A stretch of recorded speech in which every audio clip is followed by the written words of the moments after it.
Thank you so much. Thanks for that kind introduction. It's really great to be back again this year to welcome you to Capitol Hill. Thank you, Americans for the Arts. Thank you to all of you who are here to advocate for the arts today and to highlight the very, very important role that the arts play in our culture, in our society, and in our economy. So, as Robert was saying, last year I started the STEAM Caucus. I serve on both the Education Committee and the Science Committee. And I started that with Congressman Aaron Schock from Illinois. It's a bipartisan caucus. We're now up to 66 members, so we've just about tripled our membership since last year. Now, there are a lot of conversations here, especially on the Education Committee and the Science Committee, about STEM education, science, technology, engineering, and math. Very important indeed, but what is left out, what is lost if we're only focusing on science, technology, engineering, and math? So now we have STEAM, which integrates the arts and design, broadly defined, into STEM learning.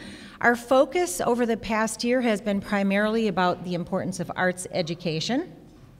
We've had some great discussions, and I'm thrilled that so many of my colleagues are joining this caucus. But we're talking about how important it is, and Louise mentioned this as well, to educate both halves of the brain, especially when we're talking about the importance of creativity and innovation. How do we educate the next generation of creative thinkers and empathetic citizens? And I have to say that we do that through well-rounded education that includes the arts. Innovation is widely seen as a key to success in the 21st century economy. There's plenty of evidence that arts education really engenders that creative, critical thinking. So our next step is we're bringing industry and businesses on board because they see the value of an innovative workforce to be successful. You know, there are plenty of other benefits to students and to society. I recently had a teacher in my office from rural Oregon. He's a CTE, which is Career and Technical Education teacher, what we used to call shop class. But he runs a wood shop in his school, and his students had been working with a lathe, and they made these incredibly beautiful pens and bottle stoppers, and he was telling us about how happy his students were. They were really learning through that project, but they were also being creative, they were engaged, and I have to tell you that students need more opportunities to have this kind of creative expression, less high-stakes testing, more creative expression, because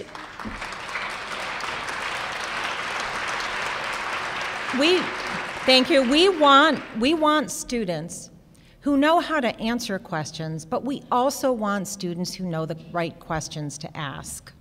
And we're going to get that sort of intellectual curiosity by making sure that students especially, are engaged in the arts.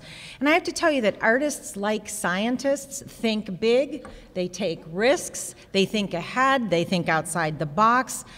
So there are a lot of parallels between art and science. So we're working on having that discussion to incorporate those and bring those together.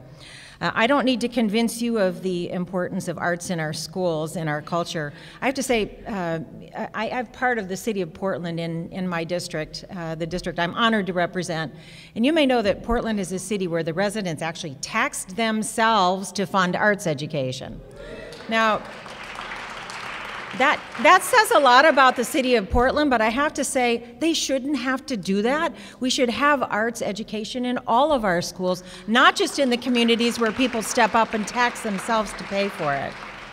But I was also up in Scappoose, Oregon. Probably most of you have never been there. It was Scappoose, Oregon, in Columbia County, a rural part of my district. And we were touring schools last week, and the Scappoose High School just built a phenomenally beautiful, state-of-the-art theater. And the residents of that community passed a bond to build that theater. And you talk about the life-changing experiences that students are going to have when they get on that stage, perform, and have that opportunity for creative expression. So it's the rural areas as well where people are getting the message of how this is important.